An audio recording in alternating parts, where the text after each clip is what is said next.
Great. I think for reasons that will become apparent, we're going to change the order a little bit, but we're going to make a start so that Maeve can be with us. So welcome everyone to this year's Tawney Dialogue. My name's Hannah, and if we haven't met before, I have the honour of being the Director of Christians on the Left and the host for tonight. And in the spirit of RH Tawney, the Tawney Dialogue is our annual event where we bring together theology and politics, the combination of Christianity and left-wing politics that was at the heart of Tawney's work and on which we as an organisation were founded about 65 years ago. Our topic tonight is finding faith in a future Labour government. And I'm really excited to hear all our speakers set out a vision for how faith, Christian and otherwise, and faith communities might find their place in that. To use a theological phrase, it feels slightly as if we're in the now and the not yet of this political cycle, with the obligatory recognition that we're not being complacent. That future government, and actually even the election itself, kind of feels in touching distance, but not yet fully realised.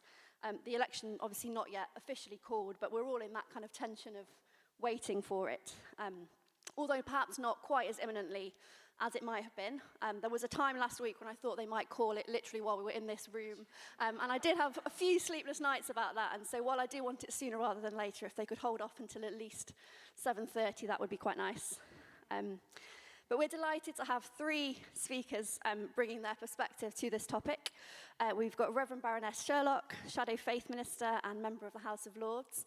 And Maeve is with us, but is also valiantly going to be running back across the road to vote against the Rwanda bill at various times during this evening.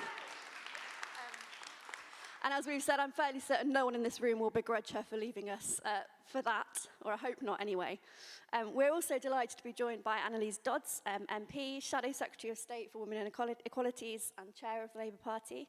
And last but by no means least, Ross Hendry, CEO of CARE, prior to which Ross was the CEO at Spurgeon's, one of the UK's largest children's charities, previously worked in public policy and stood for election in the 2005 general election, I believe. And our chair, Jonathan Reynolds MP, also sends his apologies for not being with us tonight. He is engaged in the very important business of the post office legislation at the moment, and the even more important business after that of his daughter's school musical. So again, I'm pretty certain no one will begrudge. I'm told she has the starring role, so it's very important that obviously he's there. So a little bit of housekeeping. We will have Maeve with us for some of the event, going to vote, hopefully back with us by the end, but we'll kind of play it by ear. I'm told that the votes are running on time so far, which is fairly miraculous, so hopefully that continues, but obviously we'll see how it goes with that. So we're going to hear first from Ross, and then we'll have a conversation among our panellists, and then it'll be time for a question and answer from the floor. If you're watching online at home, you can email your questions into the info@christiansonTheLeft email address, and we'll hopefully try and pick up some of those as well. But in the interest of hearing from Maeve as soon as possible, we'll go to Ross first, but then we'll come to you, so we will. Do you want to swap? Is that okay? Traditionally, left have said that we're rebellious. That's fine. That's absolutely fine, yes. So we'll hear first from Maeve.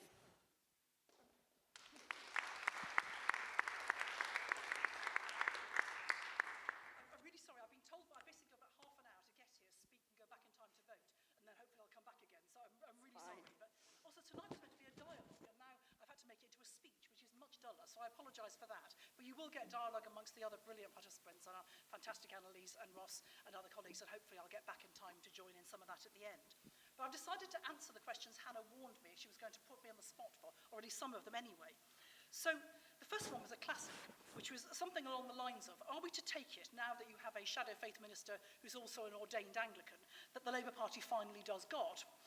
And the answer is yes, we do God. But of course, as you will know, Labour has always done God, even if at times some individual politicians found it difficult to always talk about their faith. But I think given where we're sitting, it's almost literally a requirement in the contract to mention the phrase that the Labour Party owes more to Methodism than Marxism. But of course it's true.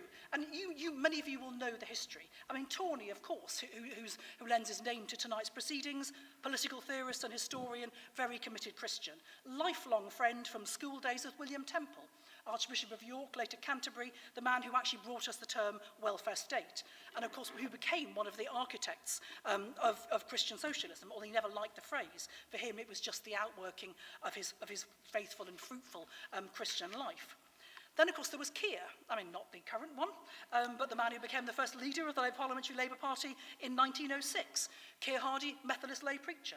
George Lansbury, leader in the 1930s, Christian socialist. John Smith, leader in the 90s until his untimely death. The leader who laid the foundations for the longest period of Labour government, also a Christian socialist. And yet, if anyone mentions to me Labour and God, the name that comes to mind is none of those. It's Alistair Campbell. Of course, now, needless to say, podcast extraordinaire, well-known centrist dad, but in those days, official spokesperson for Prime Minister Tony Blair. And it all came about because in 2003, as some of us are actually old enough to remember, in 2003, Tony Blair was being interviewed for a Vanity Fair to mark his 50th birthday. And during the interview, a journalist asked him about his religion and the extent to which it bonded him to the then US President, George W. Bush. And at that point, Alistair Campbell apparently, according to a report in the newspaper, intervened, having said nothing so far, and said, "We don't do God, I'm sorry, we don't do God." Now, some years later, I was in a seminar with Alistair, and he described that as a throwaway remark, and that he was surprised it had followed him around and still had the resonance that it did. But it is understandable looking back that he was wary of having Labour talking about faith. I mean, Tony Blair had been burned early on. In a piece before Labour came to power, in the Sunday Telegraph in 1996, Tony Blair said that his Christian values had led him to oppose the narrow view of self-interest embraced by modern conservatism. Now, that triggered an absolute outpouring of Tory outrage and huge amounts of media commentary. And for years, of course, as you may know, Private Eye then portrayed him as the sanctimonious Reverend Blair, with the famous addressing his congregation in the St Albion Parish News, as though somehow being a Christian made you intrinsically sanctimonious.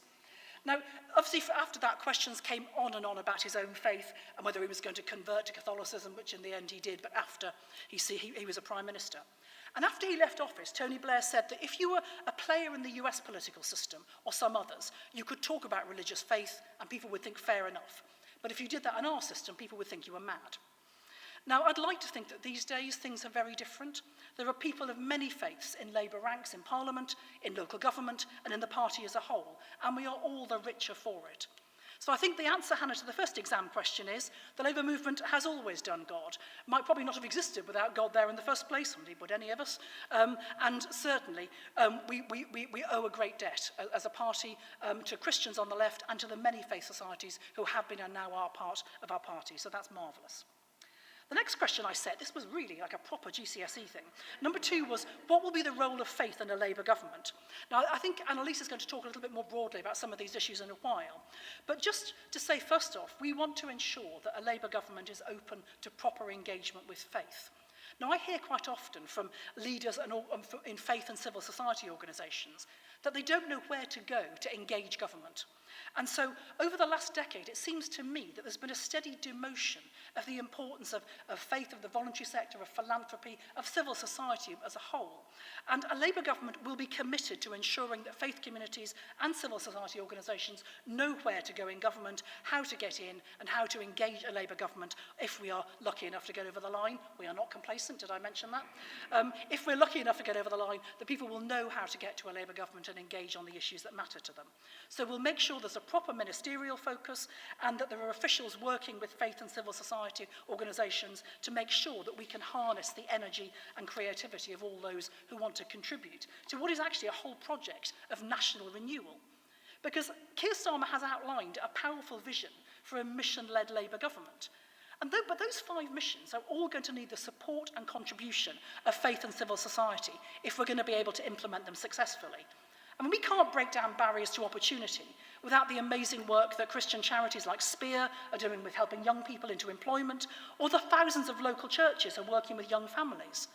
We can't get the NHS back on its feet unless we can tackle these underlying issues around loneliness or mental health or well-being. And how do we do that without the work of Christian charities, again, like Kintsugi or Sanctuary, or all the many churches who are doing social prescribing or chaplaincy? And we certainly can't take back our streets without the contribution of organisations like XLP or those black majority churches that are doing so much to tackle gangs and knife crime. So a Labour government will look for ways to help those churches and charities and other faith groups who want to take part and join us in that project of national renewal, to find ways to engage with a relevant part of government. And we'll also look to encourage local authorities to join us in this project and to have faith partners to help work across the country to make Britain a better place. And we also will want to work with churches and other faith groups to build flourishing communities. I mean, there are, as you will know only too well, there are some people who see the forthcoming election, whenever it is, as an opportunity to divide and rule. And I think it's down to us all to work and pray that they don't succeed, that those wedge issues that they're so determined to create, if they do that, then that could damage already divided communities for a long time to come. And a Labour government will not play that game. We do not see faith as the problem and the cause of division. A Labour government will view faith as an asset and as potentially a way to help build greater cohesion and celebration and unity in our rich and diverse country. So I would hope to think you can have, and there will be, faith in a Labour government. Question 3, Hannah, you were hard at work here. How do you see faith making a positive contribution to our politics of justice and equality in the future? I love this question. A few years back, you may have heard Nick Spencer of Theos interviewed Michael Sandel. I don't know if you know Michael Sandel. He's not a believer, but he's probably one of the foremost public theologians in the world. And I want to read you something he said, which I think is really interesting. It's a bit long. In many cases, it's not possible to decide these big questions of policy, law, justice, and rights without presupposing some account of the good life or the goods at stake in particular social practices. So it's not, he said, as if I would argue we have available a safe, risk-free, neutral alternative. The alternative is to decide these big questions in a way that does presuppose some answer to big moral questions without acknowledging it and without subjecting those underlying assumptions to critical examination and democratic deliberation. And that's a long paragraph for a GCSE answer. I probably would have had a few marks taken off for that. But I think it's really important. And if he's right, and I think he is, then I think a few things flow from this. First, we clearly need the perspective of people of faith to help shape our politics. We need people who have a sense of the purpose of life, of what it means to be human, of what it means to flourish as a starting point for policy decisions. And that is there in faith organisations. Those perspectives sometimes overlap a lot, and sometimes they don't. But that still makes for a much richer conversation as a starting point for why we change things. And secondly, I think as Christians, we need to remember that many of our shared notions of justice and equality have been in part very much formed by Christian faith and thought and tradition. And my other interesting podcaster of the night, Tom Holland, rest his history, any fans out there? Yeah, you'll probably recognise this. He came to speak in Parliament, which was absolutely amazing. It's when I discovered that there are two of them, and that there is one in the Tom Holland stretch who is Spider-Man, and the other one who isn't. And the history of Christian thought was not something Spider-Man was coming to talk, to the great disappointment of some people I mentioned it to, but in fact the podcaster was. But Tom Holland said this. He talked about the idea that human rights kind of hang in the ether waiting to be discovered is wrong. He says believing in human rights is as theological as believing that Jesus Christ rose from the dead and God is with the Father and Holy Spirit, and is God with the Father and Holy Spirit. In other words, it requires a leap of faith. The difference, he argues, is Christians know that believing in the divinity of Christ requires belief, whereas a lot of people assume that human rights are just something that simply exist. They were always there.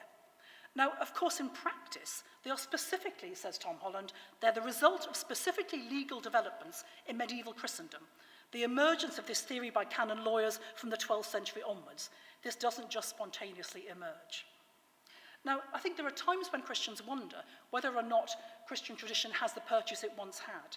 And actually, it's really important to recognise the importance of Christian faith and thought is at the heart of many of our now shared understandings of discussions on issues of justice and equality for people who have no faith or have different faiths. But nonetheless, those shared understandings we have here have their origins so much in early Christian thought and tradition. But since this is a conference of Christians on the left, there's a message, I think, for us beyond that. That it's not enough simply to treasure the past or to rely on pointing out the gospel's greatest hits when they play out in the political world. If the riches of Christian faith and thought are still to continue to help the process of shaping our beliefs as a party and the pursuit of justice and equality more broadly, we need people of deep faith and political conviction engaged in our political life. As ever, the greatest president, I think Bartlett once said, the decisions are made by the people that show up. So I would really like to see more Christians involved at the forefront of our politics, in local parties and constituencies, in Parliament, not as privileged agents, but as active, hard-working participants. And that, of course, is where Christians on the left come in. So no pressure, Hannah, but that's one answer just for you.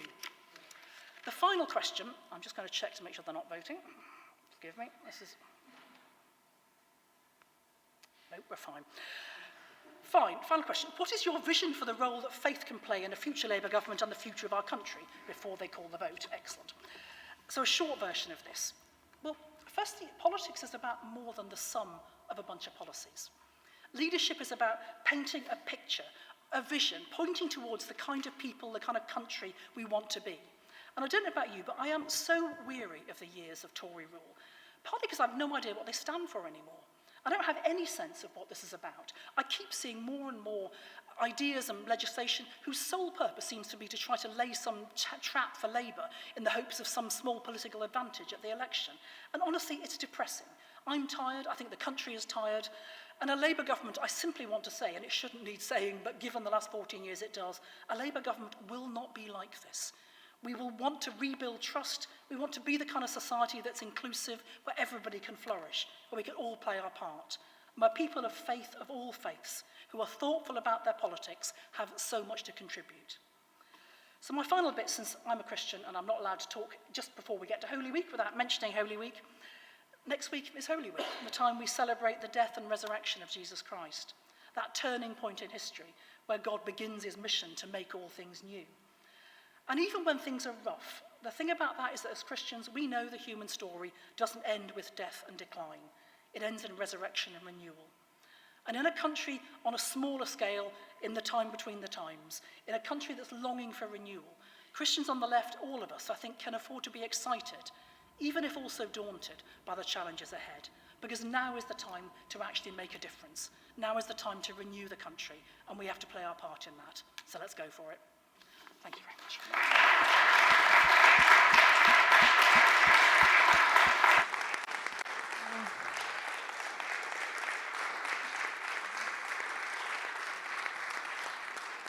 Thank you so much. And I think it goes without saying that that's an A from me in marking those essay questions. I hadn't set them with a view to them being essay questions, it has to be said. But now, I'm a daughter of 2 teachers, so it would be remiss to not mark them. Thank you so much, Maeve, and we're hopeful that you'll be able to dash out, come back, and obviously doing even more important work over the road in your votes. Thank you very much. Great. Ross, we're now going to hear from you to follow that with a vision perhaps from outside Parliament, but also of what that might look like for us to find faith in a future Labour government. Thanks, Hannah. It's at this point when I stand behind a lectern when I wish I had 6 inches less on my waist and 6 inches more on my height. So hopefully you can see me behind all these sort of Doctor Who type attack mechanisms. I also just wanted to sort of point out that, Annelies, it's really good that you're here this evening because there's a great inequality that needs to be addressed. It's clear that Hannah gave really difficult questions to the women and male white privilege kicks in again. And I just got, can you talk on something to do with finding faith in a Labour government? And in doing so, I just want to sort of present to you some assumptions I'm going to make as I sort of share some thoughts with you on the topic. One is that I'm acutely aware that the topic and the theme of this evening is faith, although we're in a Christians on the Left event. And I just want to be really honest and say I'm really daunted, and I don't think I can speak on behalf of every faith community. In fact, I'm actually very reluctant to speak on behalf of Christianity, and I'm even reluctant to speak on behalf of Protestantism. And I'm even more reluctant to even speak on behalf of care because there's a plurality of views, points, and thoughts and beliefs and ambitions even within our team. So tonight is very personal, and I hope from that personal base it can expand out into some wider general themes that we can explore together as the evening goes on. And I would say that also the starting assumption is I was trying to grapple with how do I answer this question? Because on one level, I could have taken it as in, let's investigate whether faith exists in the Labour Party or whether it would exist within the Labour government. I'm taking that as a yes, it does. So this is not a question of does it or whether it does. But it's also not going to the other extreme and me presenting you a manifesto of things that I will label as, well, Christians want these things from a Labour government, and if they don't happen, then somehow Labour's not fulfilling a commitment to the Christian community at the very least in the nation. I'm going to go for a middle ground and think about how would a Labour government relate to faith communities, and from my perspective, my particular community within Christianity. And in thinking about that question, I was thinking, well, how would I summarize that relationship that I would love to see between the Labour government and the network that I operate within, but also more maybe broadly faith communities? Is it a functional relationship?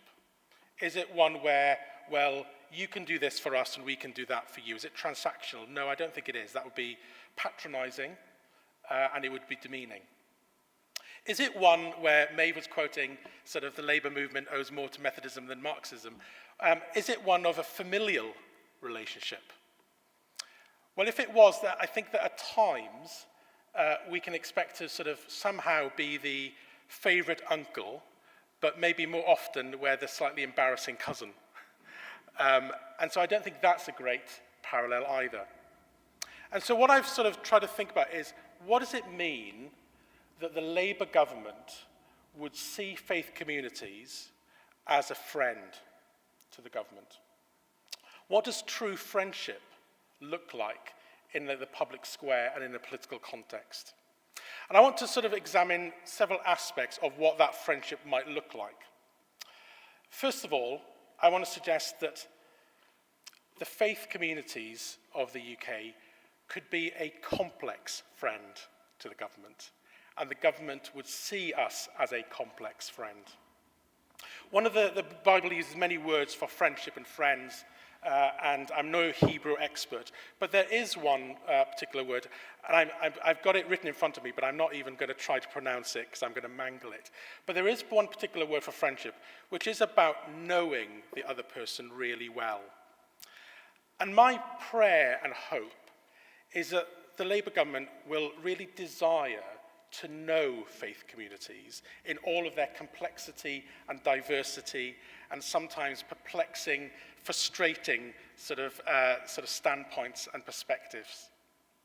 You see, it's really tempting for governments as well as political parties to reduce and simplify faith communities down to something that is very easy to manage. To think about faith communities as the things that we like in the other person, not think of them as a whole and a holistic community.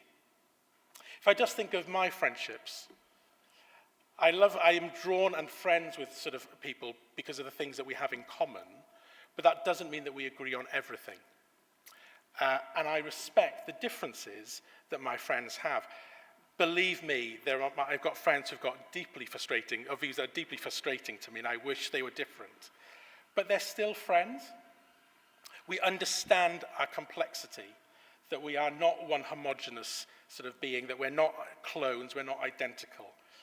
And that difference does not diminish the genuineness and depth of the friendship. So point one is, in our friendship between government and faith communities, I hope we understand the complexity of both sides. Secondly, I hope we would be honest friends with one another. There's great proverbs, aren't there, about sort of friends that can be trusted rather than their enemies' multiple kisses. Or iron sharpens iron, so one person sharpens another. And I hope that there's an honest friendship between government and faith communities where we can be open and honest with one another. To challenge one another, not because we want the other side to fail or to diminish the other side, but because we have the genuine interest of both sides at our heart. The challenge for the church, of course, and I speak particularly of Christian groups here, is not to seek power for power's sake, as sometimes we see over the other side of the Atlantic, but to really be an advocate for the common good, to be a champion for the vulnerable and the marginalised. But I also hope that a Labour government, in return, will understand that we want the government to succeed. We are interested in good government. And sometimes honest friends say difficult things to one another, and I hope that's seen and accepted out of a friendship that is honest with one another, but also seeking the good of the other party. That leads me into a third point, which is about graciousness. I hope that there would be a graciousness in the friendship between government and faith communities. Hannah said that the job that I had before coming to lead CARE was leading a children's charity. That's a sort of blip in my working career. For most of my career, I've worked in public policy, research, campaigning, and the public square, and loved every moment of thinking about how we can help communities, groups, helping individuals, but also scaling that at a large scale. And after 7 years working in the children's charity, I longed to come back to the public square and engage in it. Partly because I missed the thrill, but even more because I was deeply disheartened at the tone of public discourse. I was incredibly frustrated and angry, not at just the general tone of discourse in the public square, but sometimes the behaviour of Christians in the public square, who sometimes are the worst examples of a lack of graciousness in the public square. One of the things that I've set myself as a priority coming back to CARE and as a mission for us was to think about something called convicted civility. It's a theologian called Richard Mouw in the US who terms this phrase. And he says, convicted civility, there's plenty of people in the public square who've got strong convictions, but they're not very civil. There's plenty of people who are very civil, but they haven't got strong convictions. Let us as Christians be role models of convicted civility, people who have got strong convictions, deeply held faith convictions, but we express them with a graciousness. That we speak truth with grace is at the heart of what it means to be Christ-like. As Christians, we believe that the Holy Spirit is sanctifying us, changing us to be more like Jesus. If anything signified to Jesus, it was that he was willing to speak the truth, but he always did so with love. I would love the faith communities to be a supporter, to be an encourager, to be an advisor, an advocate, for the government to be leaders in renewing and reforming the public square, so that we are truly friends that are gracious with one another. I'm going to be very quick over the last 2 points. The last 2 points is, fourthly, I hope that we're a practical friend to the government, and the government sees us as a practical friend. There will, of course, be times where we speak out of principle and conviction, but also I know that the Labour movement and the Labour Party and the future Labour government will deeply respect the work that we do on the ground. There's an integrity to faith communities of not just speaking something, but doing something as well. And I know that that is something that the Labour government will take seriously.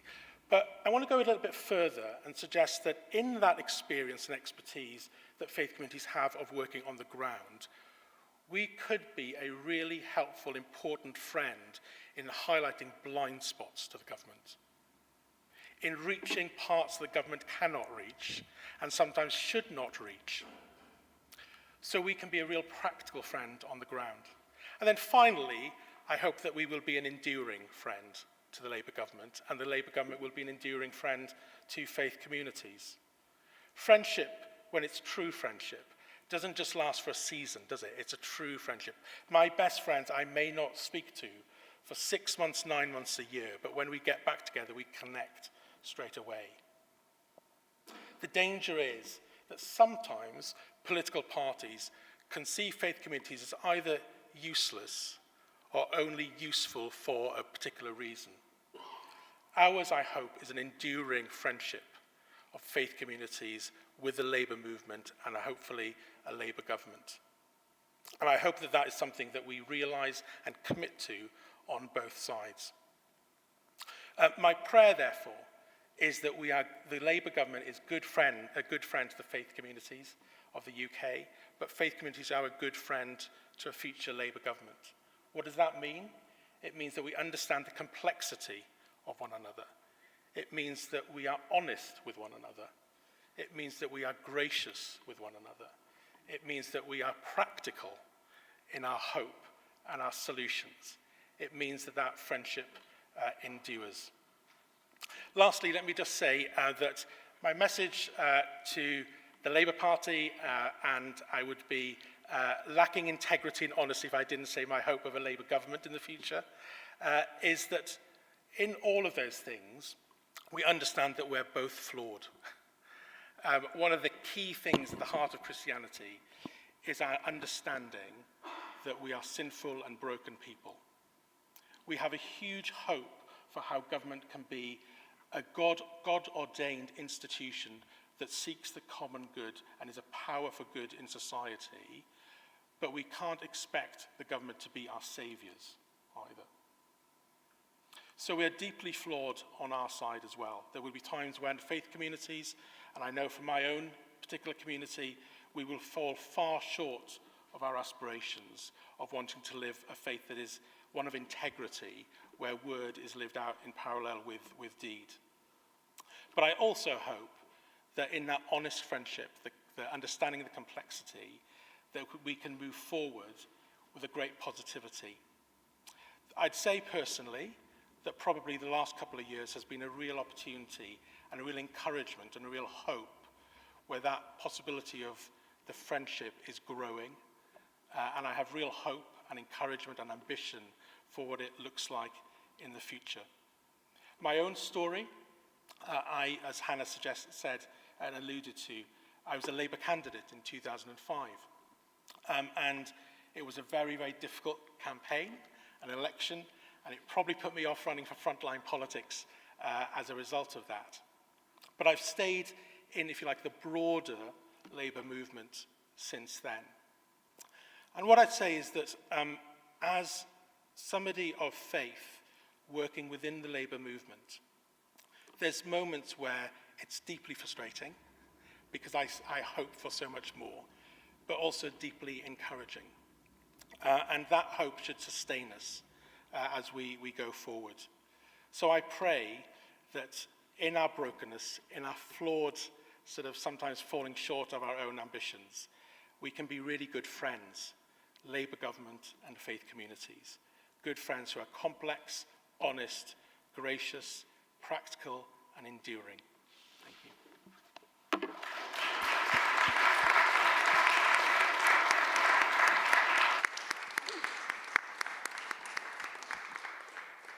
Thank you so much for that, Ross. There's a huge amount in there that I'm sure we want to unpack, and there'll be time later on, as I said, for questions and answers from the audience. But we're going to come to you first, Annalise. And if I set difficult questions, I will say I did give them in advance, so there's that at least. For Annalise, I wonder, the appointment, as Maeve touched on, of a shadow faith minister has been really warmly received by the Christian community and wider faith groups. And as Maeve touched on, that remark about whether we do God has dogged not only Alistair Campbell since, but actually a lot of us. It's the first thing we've been asked about in rooms like this, or in rooms not like this, actually, where people don't understand that connection. Are we to kind of understand that the Labour Party finally does do God, with the caveat that I don't think it ever really didn't do God? Well, exactly, and I think thank you. I think the history of our party in particular does underline that, and of course we've heard quite a bit about that already this evening. And can I just say, before I move on from that, what a privilege it is to be here. It really is wonderful with all the people in this room as well, and to be following on from Maeve and Ross, who've spoken so incredibly eloquently. I mean, it clearly is the case that the history of the Labour Party isn't with religious faith, particularly with Christian faith. But I suppose in trying to parse out where we are with God now, it struck me, especially listening to our previous speakers, that there are maybe three elements of this: institutions, people, and policy. So I'll try and kind of skip through them quickly. Clearly, we do have that strong relationship with the Labour Party and Christians on the left, and it's been one that has existed for a very, very long time. I think 64 years now, and it's my understanding one of the last events that Richard Tawney actually participated in before he passed was a Christians on the Left event. So it's clearly been a very important relationship, and one that's survived through good times and times that have been very challenging. And that institutionalization clearly is very important. And obviously that's important when it comes to representation of Christian members, but other faiths as well. And I think, being frank, we're seeing different levels of institutionalization for different faiths at the moment within the party, and different models that are being adopted. And I think there's a lot positive that can be learned from the history of Christians on the Left, actually, for those other religions. So that's the kind of area of institutionalization where I think we're going in a positive direction. We'll maybe talk more about that in terms of faith and labour and the other really good work that's going on later in this meeting. I think then there's the issue about people. And in fact, both Ross and Maeve kind of touched on this. We always say as the Labour Party, people shouldn't have to leave anything about themselves outside the door when they go into the workplace. Well, if the Labour Party is a place for work and a place for socialising, a place for many other things as well, people shouldn't have to leave any part of themselves behind the door, including their faith, when they come in to the party. They should be able to be their true selves, their authentic selves. And that's particularly important when it comes to their faith as well. They shouldn't be prevented from talking about it or be told this isn't something that's important enough about you, or that they have to change in order to participate in our party. And I think hopefully now we have got that recognition that people can be their whole selves. And then I suppose there is the area of policy as well. And I know we'll probably go on to talk a little more about that later. I mean, I agree with Ross that, a kind of wish list style approach isn't sensible, not least because, of course, people of faith disagree as well amongst themselves, as well as people of no faith, around what the priorities should be. I do think, however, this is a question of always being open to that perspective that can be brought from communities of faith. And it was quite uncanny, actually, when Maeve was speaking about Labour's different missions and where she saw faith fitting in to those. It was very similar to where I would view the contribution of faith communities as well. And I think it's all about not viewing that relationship as transactional. I very much agree with Ross.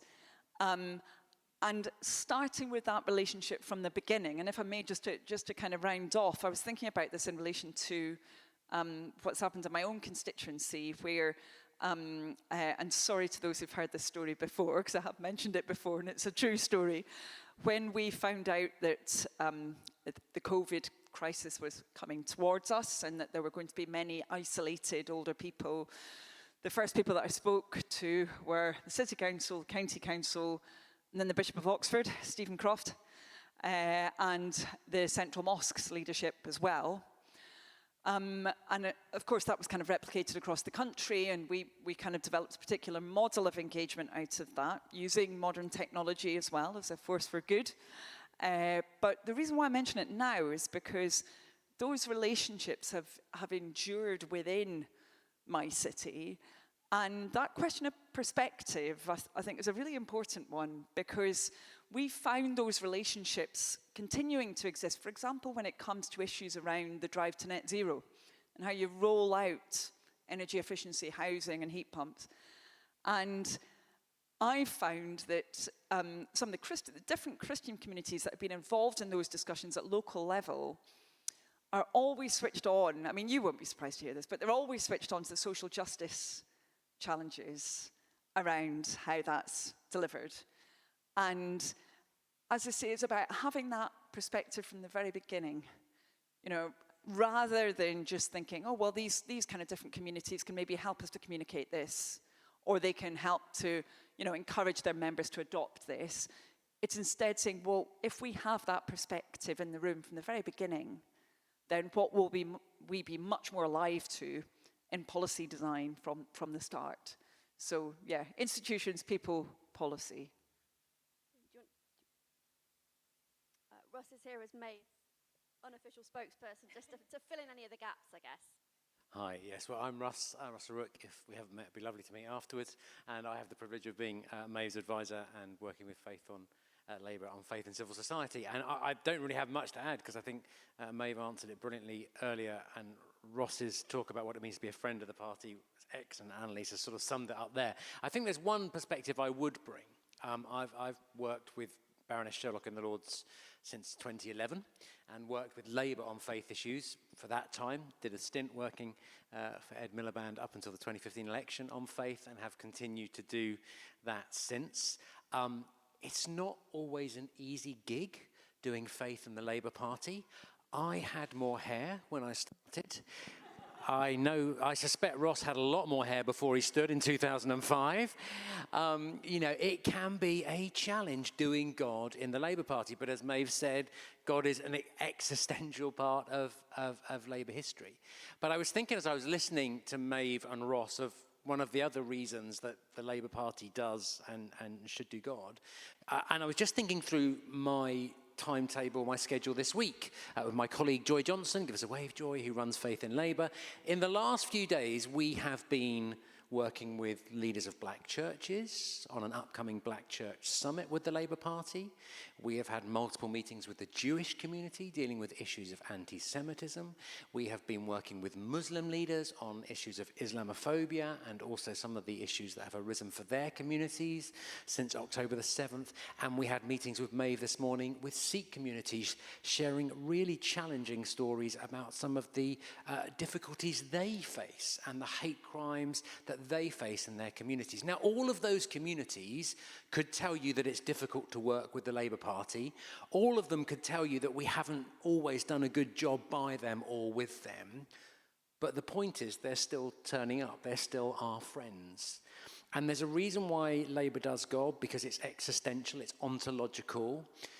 But there's another reason. It's because people of faith do Labour. People of faith have a passion for the things that we're passionate about. And I have the privilege of meeting faith groups every day of the week who are desperate for a Labour government because they see that as the best way of outworking their own faith in their community and bringing about renewal for their country. And so I think it has its challenges, but the exciting thing is it's not just about the fact that Labour does God. It's about the fact that people of faith want to do Labour. And if we can start to get that together, then some very exciting things can happen. Brilliant, thank you. I think it's great to hear Labour politicians and people that work with Labour affirming that impact of faith within the grassroots of the party and in local faith communities and local communities right across the country. But Annalise, as party chair, I can't help, I guess, but ask about the difference that faith makes to the day-to-day and the nitty-gritty structures of the party. I wondered if you'd got any thoughts on that, maybe. Yeah, absolutely. And I suppose I would start by underlining what Russell said. We don't always get this right.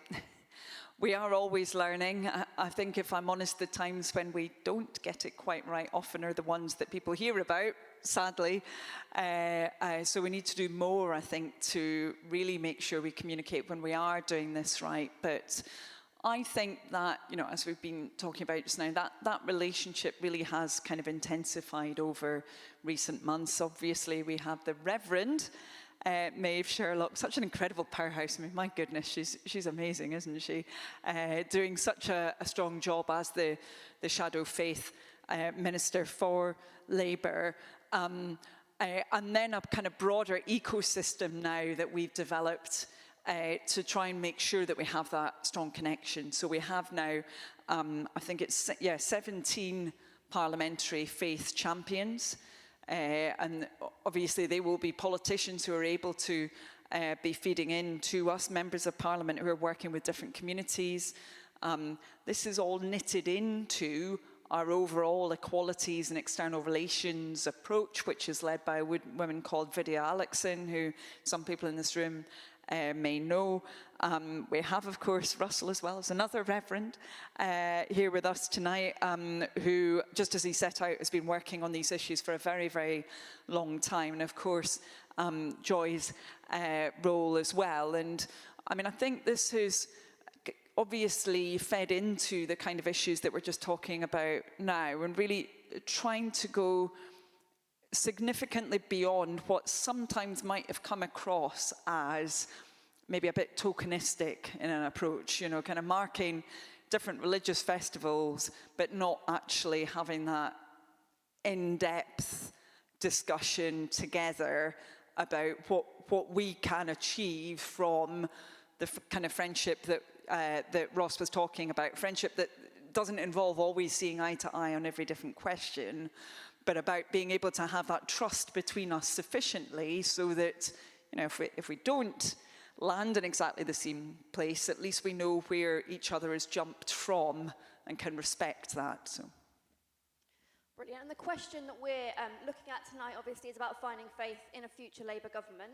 And I guess the elephant in the room is that to get there, we do need a general election first. But presumably this all has to be about more than just winning an election. You know, churches, I think we'll all probably recognise, are used to politicians showing up a few weeks before the general election, or church being the place that hustings happen, or even where voting happens in some communities. But then there's very little engagement for the next 4 years.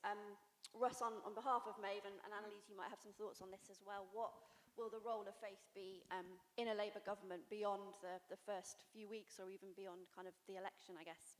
Well, firstly, just say, if we are fortunate to have a Labour government, it's a brilliant opportunity for those of us in the party who are passionate about faith. In the process of election, you are reaching out to people who already support you and hoping to convince some others that maybe they can come along too. In government, you have the opportunity of governing, and you need to do that for everyone and with everyone. That cliche that, you know, the worst day in government, you know, is still better than the best day in opposition, because in government we actually get to do things, and actually we can prove ourselves. Faith communities are fed up of political parties that come round 3 months before a general election and then disappear for the next 5 years. Now, admittedly, the elections have come round a bit quicker recently, but we'll move on.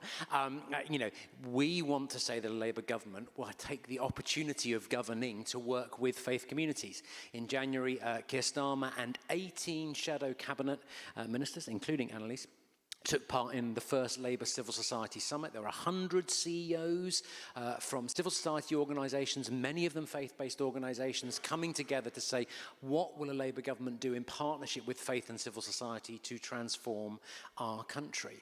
And at the moment, I can promise you, lots of work is going on under the title MOG, which I find difficult because I'm much more of a dog person than a cat person, but MOG is nothing to do with felines, it's machinery of government. And all of our shadow cabinet are working on what is going to be the machinery of government that Labour used to bring about a decade of national renewal. And I can assure you that faith is in those conversations. So there are conversations going on about, if I am a faith leader, if I'm running a faith-based organisation, what is that part of government that I can go to where they're not only going to open the door and invite me in and make me a cup of coffee, but actually help me understand how I can partner with that government to actually do something, to change the lives, to have a bigger impact on my community, to change that issue that we've been advocating along for so long. Also, to make sure that is cross-cutting. The problem for faith is you don't just want a broom cupboard in one department where faith happens. You want every government department to say, actually, if we're going to make a difference in the lives of young people, if we're going to make a difference in the lives of those who are suffering extreme poverty, if we're going to make a difference in the lives of people who need to find themselves into work, if we're going to need to make a difference in those communities where there's real division right now, faith should be part of all of those conversations.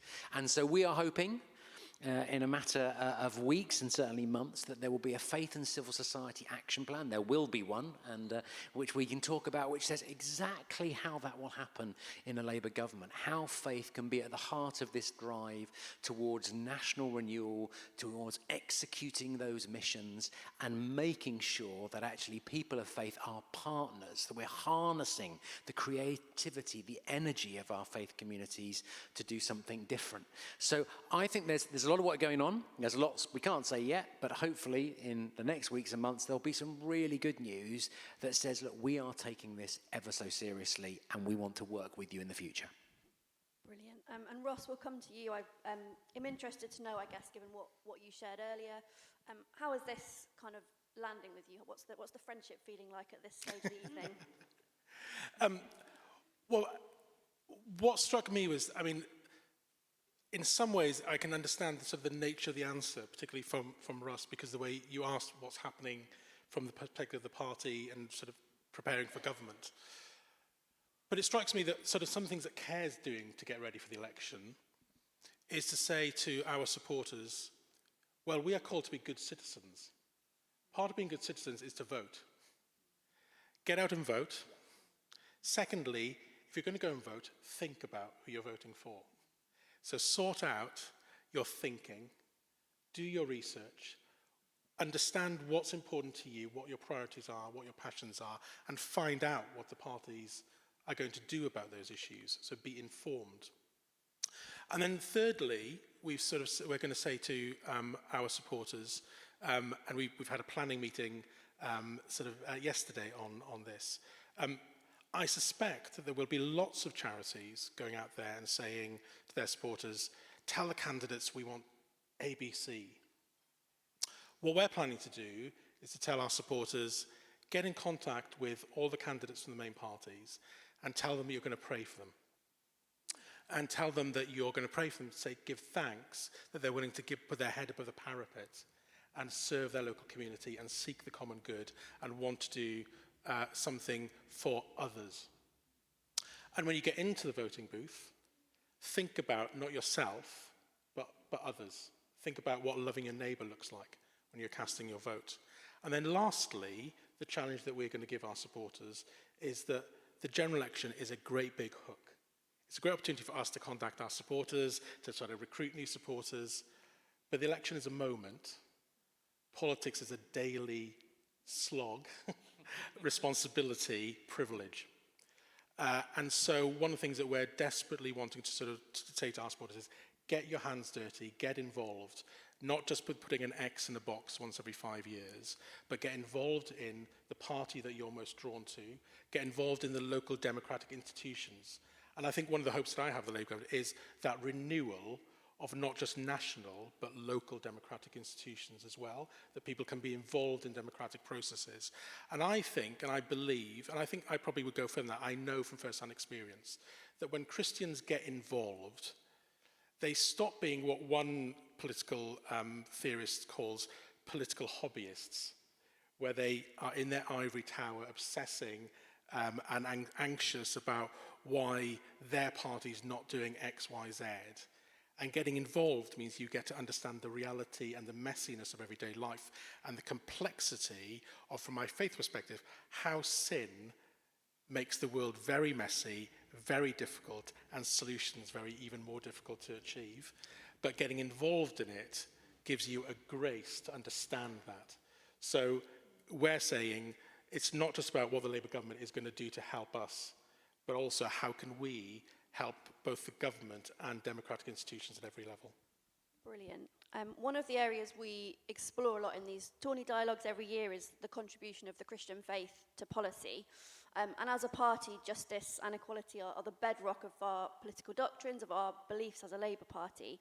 And Annalise, as someone, you've got the equalities brief in the Labour Party at the moment, and Maeve previously worked for the EHRC, for the Equalities and Human Rights Commission.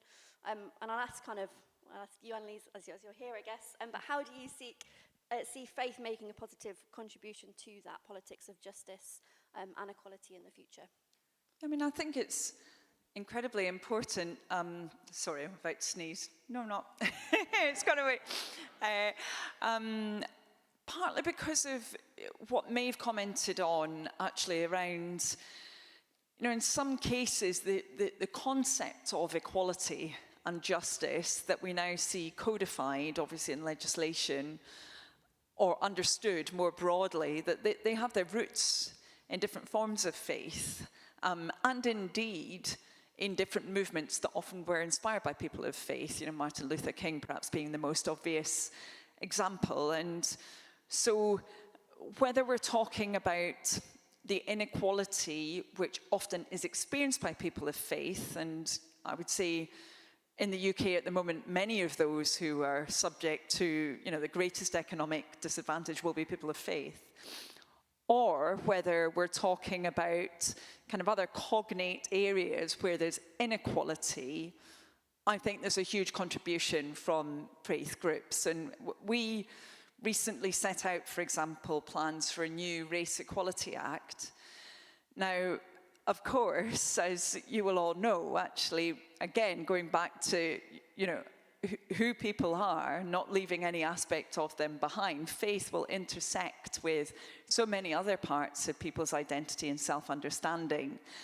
And it will also then have an impact, sadly, on how they're often treated by others and by different institutions. And in the plans for that act, we had listened very much to what different communities had said to us about their concerns, and one of the things we were keen to do and set out in that act was enacting provisions around dual discrimination. Very much unfinished business, I'm sure, from Maeve and others in previous Labour governments. It is a provision within the Equality Act that was never switched on. But if you look, for example, at the treatment of hijab-wearing Muslim women, if they need to seek redress through discrimination provisions, currently they have to argue in a very complicated way that it's either on the basis of their sex, or on the basis of their religious faith, or on the basis of their ethnicity. So actually saying, well, this is about dual discrimination because of the expression of your religious faith as a woman, so both sex and religious faith, we think could make quite a big difference there. So it really has been something that we've been plugged into. And I think, of the individuals who've been working closely with us in that area, Baroness Doreen Lawrence, Simon Woolley as well, of course, many of them are individuals of faith who have got those really strong connections with local communities. And I think that's particularly important as we go forward, kind of related to what was just mentioned. I think overall the glass is half full in the UK compared to many other countries. I think we have broadly good community relations. Opinion poll after opinion poll shows that broadly our population is more than tolerant, actually, is welcoming of different traditions and faiths and ethnicities, certainly compared to a much more polarized situation in parts of the United States. But I think that's something we've really got to work very hard at, and particularly around, for example, some recent announcements that we've seen from government, which we would say sometimes have focused more on division rather than on actually bringing communities together. It really is critical that we as the Labour Party, I think, are that force for bringing people together, not a false unity which rubs out any kind of difference and says that there's not any disagreement, but one that's based on that genuine attempt at understanding and actually wearing each other's shoes. Great. We're coming to the last few questions from me, I promise, before we hand over to you guys for more questions and answers, I hope. But it's been really encouraging to hear so far quite how much is going on, quite what much has been planned for the future and for the general election campaign, Ross. And I'll come to you, Ross, first, having kind of started us off by outlining some of your hopes for that friendship and already touched a bit on some of the practical ways that you see that maybe happening in the next few months. What are you taking away from tonight, do you think? I think a great deal of something that's very theological, I guess, a great deal of hope. And I don't think that's false hope. I think there's a genuine desire that's coming across. And I hope that one of the things that we can all take away from this evening is that sense that this is work in progress. That it's not going to be, oh, a strategy is published, job done, or a piece of legislation is passed, job done. This is an ongoing, they will never be perfect, but that doesn't stop us trying to be better. And I get a real sense of that momentum this evening. That is really encouraging, really exciting, and I think exciting for all of us to participate in as well. Brilliant.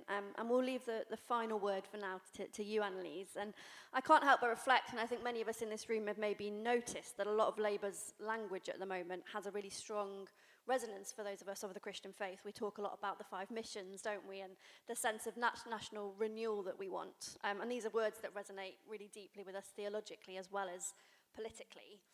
So in closing, Annalise, what is your vision for the role that faith and the Christian faith can play in that future Labour government and the future of the country more generally?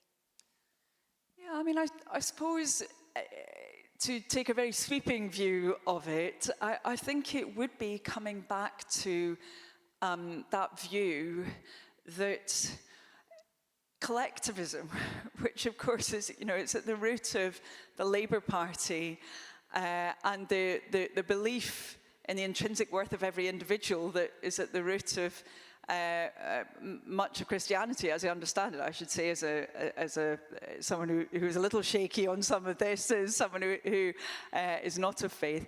But that is so important for our country going forward.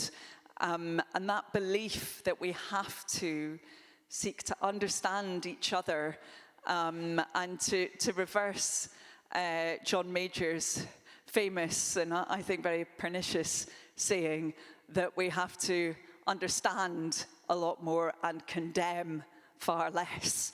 Surely that has to be critical for our politics. And there's that kind of meta question, I think, that Ross also touched on with what he said about his organisation's approach to these elections, that, as well as what we would seek to achieve, hopefully together in partnership between Labour and faith communities, different communities across the country, in policy terms, there's also the renewal of our politics that I think is incredibly important, and trying to make sure we have a politics which is respectful, which is based on that understanding, where we're seeking to learn more from each other. And certainly I've learned a lot in my role as Shadow Secretary of State for Women and Equalities from faith groups, where it's based on that learning rather than on ignorance or presupposition about each other. And surely that's the most important thing we have to change, because without that, we won't be able to then drive, of course, the policy change we want to see in the long term either.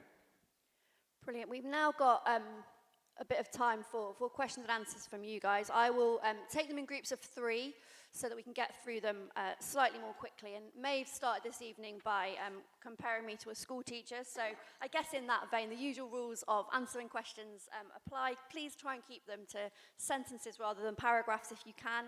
And please do make sure they end with a question mark so that they are questions very clearly. I realise there's plenty to discuss, and I'm sure the conversation will continue way beyond tonight. But this is the moment to ask questions to our speakers. We're hopeful that Maeve may be back for some towards the end, although we won't just land them all on her as she walks through the door. But are there any questions to start? There's one here, one at the back, and then one right at the back over there. We'll take another round in a bit. Do you want me to stand up? Up to you. Rachel Bergin, I'm on the executive. It's been really wonderful this evening. It's been a great discussion. I have been reflecting on the conversations over coffee after church, where I'm perceived as being somebody that's very engaged in politics, where sometimes I get, well, can you tell Keir Starmer this? Can you tell Keir Starmer that? Like I have his phone number or something. And first of all, I want to say, actually, policy making is really complicated. Getting a full stop in a policy document is actually really hard work. And secondly, actually, are we overcomplicating what it means to be a person of faith or a Christian in politics? Because I know I've had the greatest impact when I've treated other people as basic human beings in CLP meetings. And, what work can we do to engage and educate people in the pews who are very intelligent, very engaged about what it means to be a participant in the political process?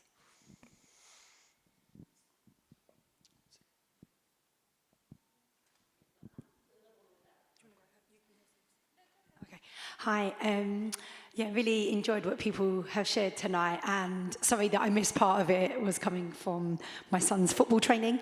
It's really, really encouraging, like some of what's been said today, because it's stuff that maybe we wouldn't have heard 10 years ago, so that's really exciting. And apologies if this has been covered, but just, I think there's so much hope, as has been said, an opportunity for the future in regards to faith and the Labour Party. And really the Labour Party, particularly I think for Christians, is a great home because of social justice and whatnot. But 2 quick things. Just, I've had a number of church leaders approach me and say, like, there's just still that loss of trust over when Keir visited the church, Jesus House and whatnot. And just, it's really encouraging to hear that there is going to be this summit. That sounds fantastic. But just what more else we can do on that. And that thing of talking to leaders, but also maybe people a little bit more on the grassroots level, because that's where I've heard a lot of concern. And then the only other thing is that so good to have Chair of Care. Is that wonderful? And just that there's a challenge for us as well as the church in how we reshape, almost like what you were saying, that what does it mean to love Jesus, love your neighbour, you love your community. We don't preach at people, we want to be salt and light within. But what I wanted to ask you is, because you've got like a higher up role, what work we can do in connecting with some of the big denominations like HTB and Vineyard to say to them, actually, we want to reshape, because somehow in the last 30 years we've lost the argument, like reshape what it means to be someone of faith. Sorry, that wasn't a sentence. We didn't get your name, sorry. Oh, I'm Susie from East London.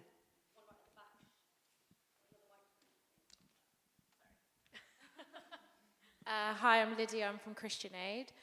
And so I think great to hear everything that, the ways in which you want to bring, faith back to the Labour leadership. But I think what was missing today was kind of like, how do we bring faith into global spaces? How, Christian Aid obviously works in international development and, we're seeing growing challenges. And I think what we've been missing over maybe the past, this is personal opinion, over the past kind of decade is, the UK at the global stage. And I think faith plays a big part in that, and bringing people together on some of the biggest issues and crises that we're facing. And you spoke, all of you spoke a lot about, the different faith communities that we have in this country, and a lot of them are diasporic, including myself. So how do we connect with diasporic communities of faith here and, the communities that they're connected to back home? And I do think that that's the missing link or the missing step in some of what I'd like to hear more of from both this space, but also the Labour leadership in general. Thank you.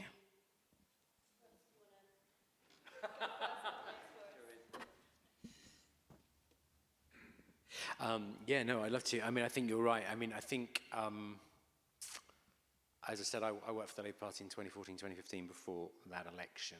And I think we did some really good work with people of faith.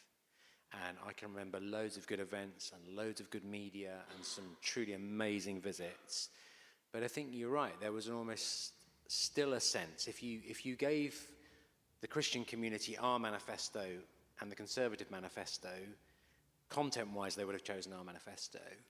But for many of them, that was that sense of, but faith is the most important thing to me. As Annalisa said, it's not just something I do. It's me. It's my identity. And I'm not sure that the Labour Party backs my faith, even if so many of my ideas are shared. Now, I think we're in a different position now, which is great. But then, as Annalisa also said, often when things don't go quite well, that's the kind of story people remember. Annalisa, myself, Maeve, and some other senior members were in a dinner just very near here recently with black church leaders talking about how our relationship needs to improve, what we need to do more with churches, what churches can bring to a government. It was an absolutely fantastic dinner. There was all kinds of reasons for people to be grumpy with us, and there were all kinds of challenges we discussed. But a pastor once taught me that most of the world's problems could be solved by fellowship. And I think in those contexts, we haven't solved all those problems, but this is a Labour Party that is meeting with people, it's eating with people, it's trying to say we haven't got it all right in the past, but we do think we can do something really special together in the future. It doesn't also mean we won't get it wrong in the future, by the way. We all get it wrong. We're kind of all broken. But I think those relationships are key. I think, it's not a transaction. And that's the challenge when you just leave it to the manifesto. It becomes very transactional, or just a visit or an election campaign. But what we've been trying to do is build deeper relationships. What I would also say very quickly on the international stuff is I think the Labour Party I chaired a meeting for 30 CEOs of the biggest NGOs for Lisa Nandy just a few months ago in Parliament. Many of those NGOs, faith-based organisations. And it was astonishing the levels of hope, but also from our Labour team, a recognition that often the best development work development work happens when the people who do it are most local. They're rooted deeply into those communities, and that's often the faith-based NGOs. So I think, likewise, David Lammy's team is talking about things like the Prime Minister's Special Envoy on freedom of religion or belief. So all different parts of a potential Labour government are thinking about how faith can play out, whether it's in the hyper-local of the UK or the global world and the complexities therein. Brilliant. Annalise, have you got any thoughts on any combination of those three questions, I guess? Yeah, thank you. I mean, they're all incredibly important questions. I mean, I agree with everything that Russ just said. I suppose just to kind of riff off it a little bit, first of all, with what Lydia said, I always think that politicians don't do enough to reflect that diaspora experience as it relates to global issues. I remember what was then the hottest day ever in the UK. Unfortunately, we've kind of gone beyond that in subsequent years. But where I was the only person actually who spoke in the Commons about the fact that it was the hottest day that we'd had up until then. But that was partly about the fact that, of course, I had constituents whose families were directly being impacted by that right then. I mean, you know, obviously you would all be aware of this, you know, whether it's, people in Bangladesh who've been flooded out of their homes yet again, or Jamaican farmers who haven't had a decent harvest for many, many years. And we know about that in our country because of those communities, but we don't do enough to then reflect that experience in places like the House of Commons, not so far away from here. So I think there's much more we need to do about that. And, you know, I very much agree with what Russ said in relation to Susie's really important points. Just on Rachel's comments about how we can develop that kind of more respectful, more engaged approach to politics. I mean, it just struck me that actually in some ways there's an analogy here. I often get people saying to me, oh, how do I get into politics? You know, I get school kids saying this sometimes. And I say to them, well, do you like people? Do you like meeting people? Because if you don't like doing that, you're probably not going to be cut out for getting involved in politics. You have to like people, you have to want to meet them, you have to, and I know to blow Rachel's trumpet that she does a lot of that in her area of knocking on people's doors, speaking directly with them, and always taking people as they present themselves to us, and not making assumptions about them, and listening to them. And that's what our campaigning at least should be based around, actually, listening to what people are saying to us.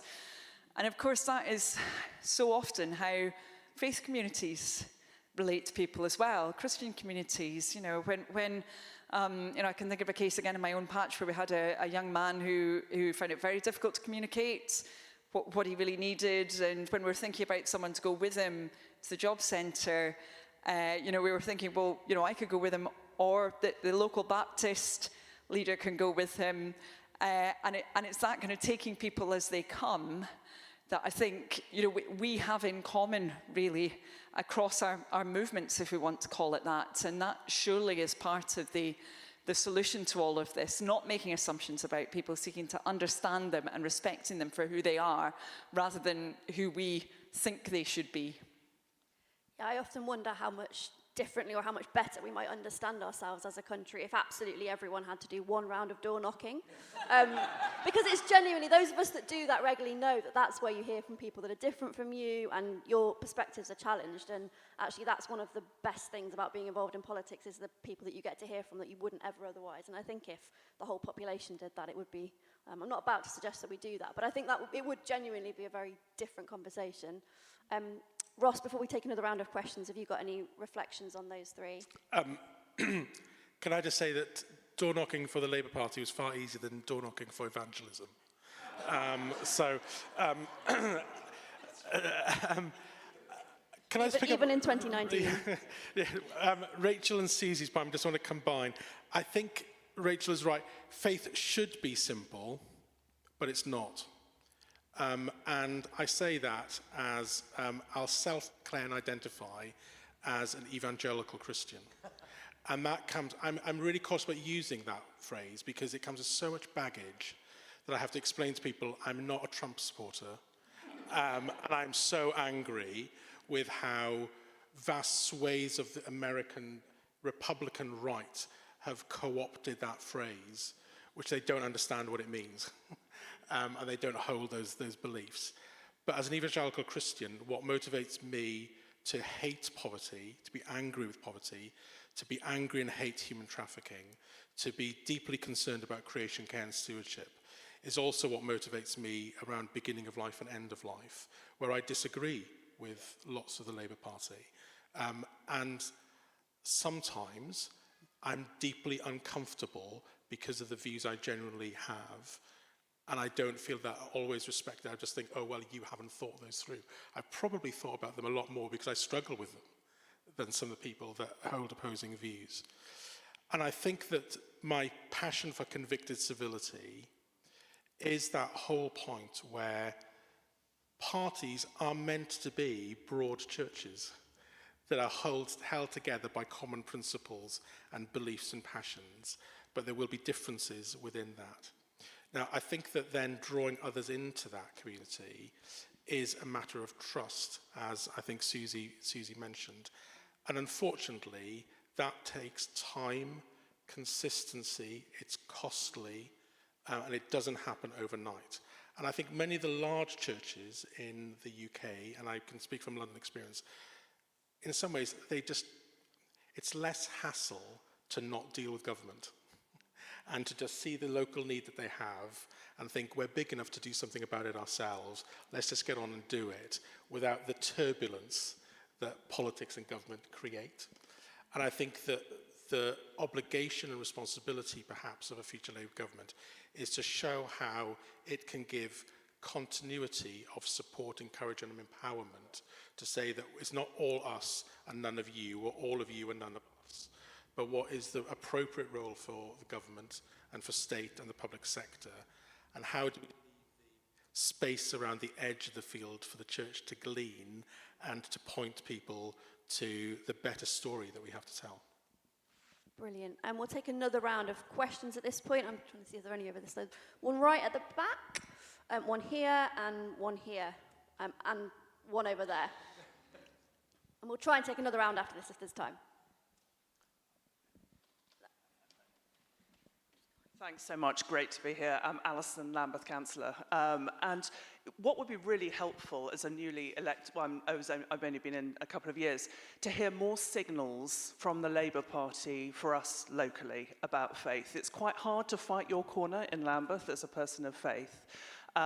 Really, I've been inspired by my Hindu, Muslim colleagues, and colleagues of no faith at all who show massive integrity.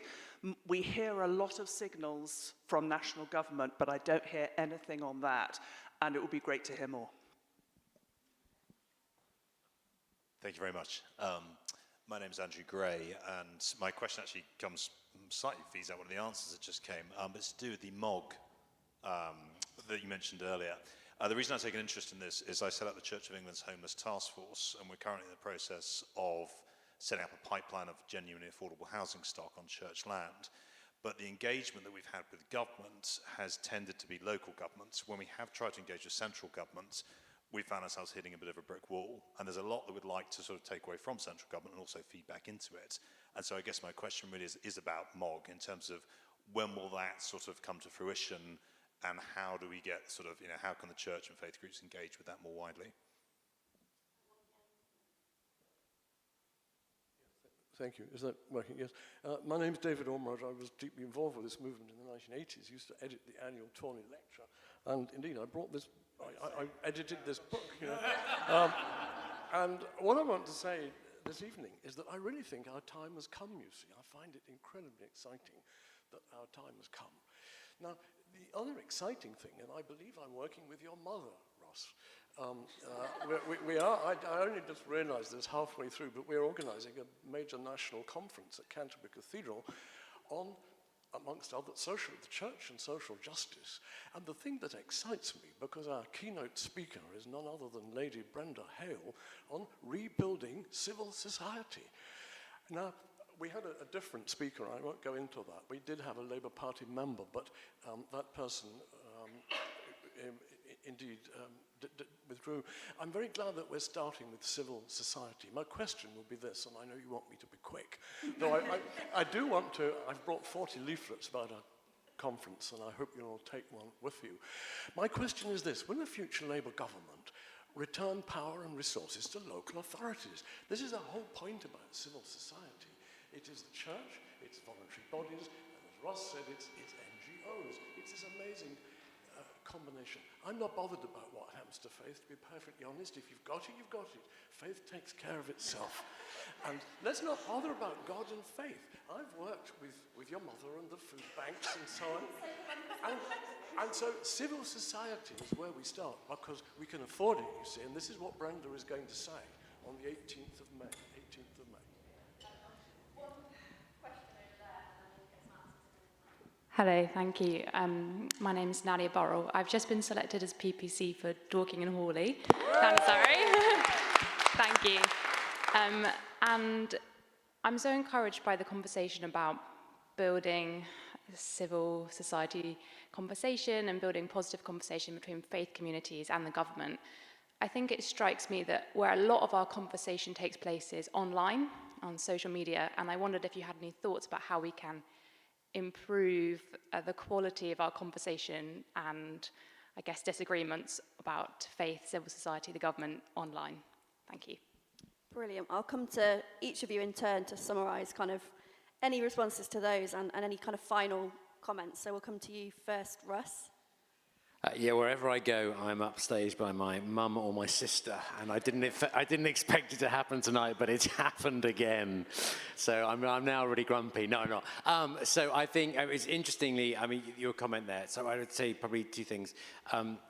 One of the things we are looking at is the relationship between faith and civil society, and this is something that has been very much diminished by this current government. It's very difficult to even find someone, as you say, who'll pick up the phone or return your email if you're from faith and civil society, and yet it's one of the biggest parts, you know, of our country. I mean, it's basically everything which isn't private or public. You know, it's a huge part of our country.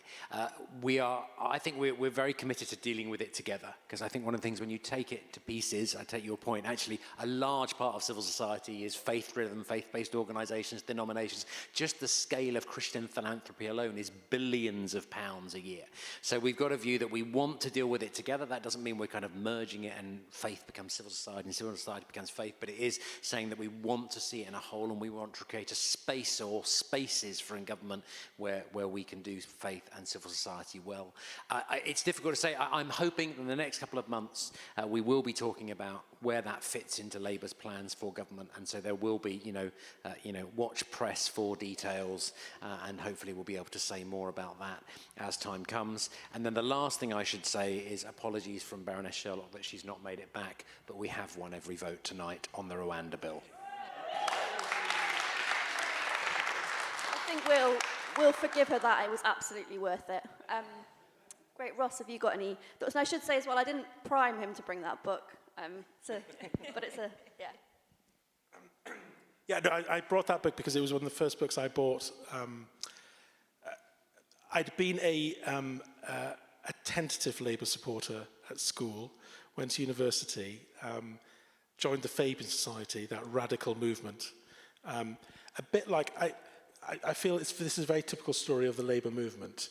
The first Labour movement thing I went to was the Fabian Society, and I got elected chair. It's a little bit like church, isn't it? And my first CLP meeting that I went to, I ended up as secretary. So I brought that book partly out of a nostalgic sort of association with CSM, as it was in those days, and not realising I'd meet the editor.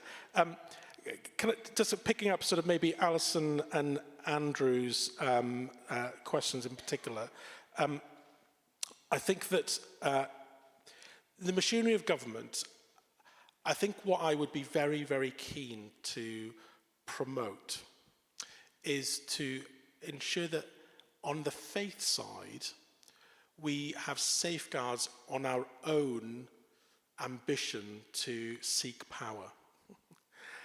The story of Christianity and the Bible story is of a God who gives away power and empowers the vulnerable. And I think the tragedy of the church has often been when it has sought power and privilege for itself. So I think in the machinery of government, what we want is transparency, accountability, consistency, and in all of the areas, how we know how to engage, and in engaging we are respected, and not more than that. And I think that goes down from national down to local. Again, I think that it is one of the cornerstones of Catholic social teaching, actually, is about how power should be devolved down to the lowest subsidiarity. So I think that should be something that we should champion.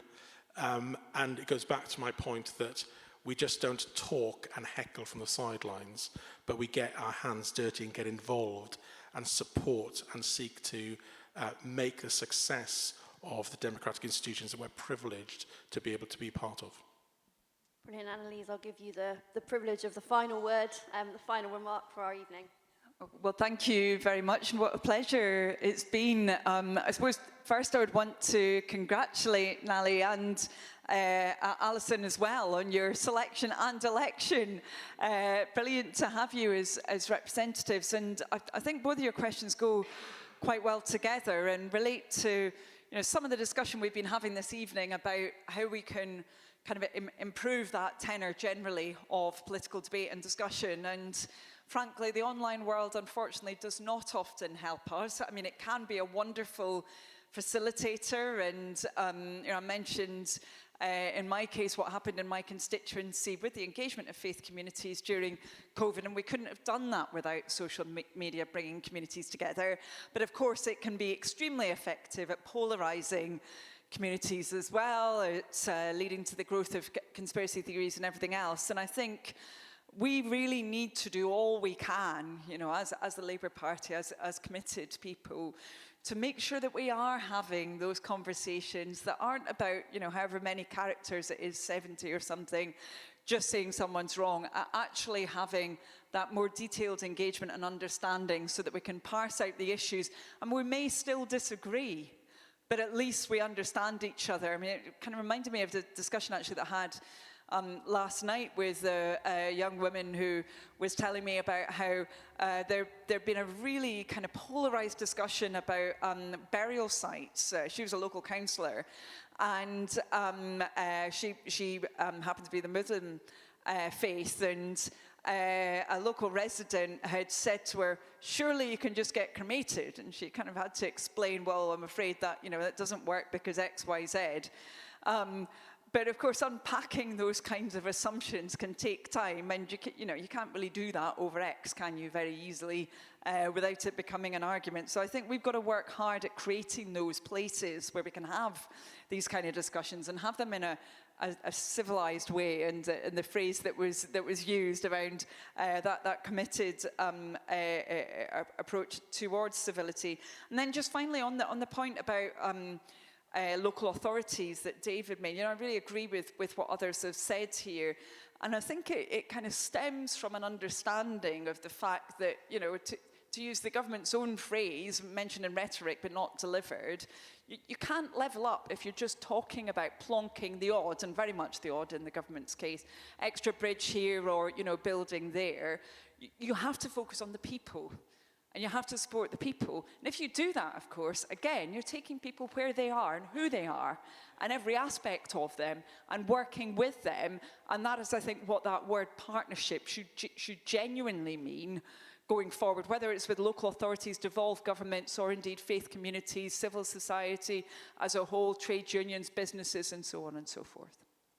Brilliant. Thank you so much. That is all we have time for this evening, but we're hopeful that is very much not the end of this conversation, that it will continue tonight and beyond.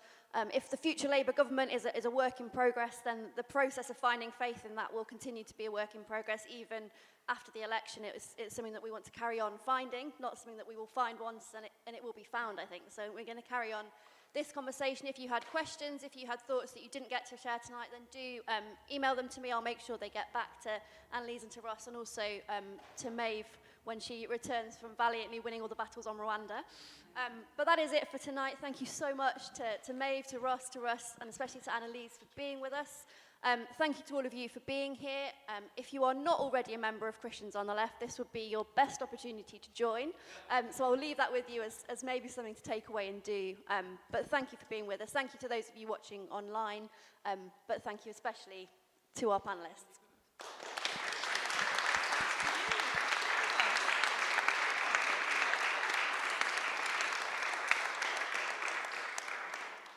And very boringly, I've been told to ask you when you leave to leave by that door, not by that one. Thanks.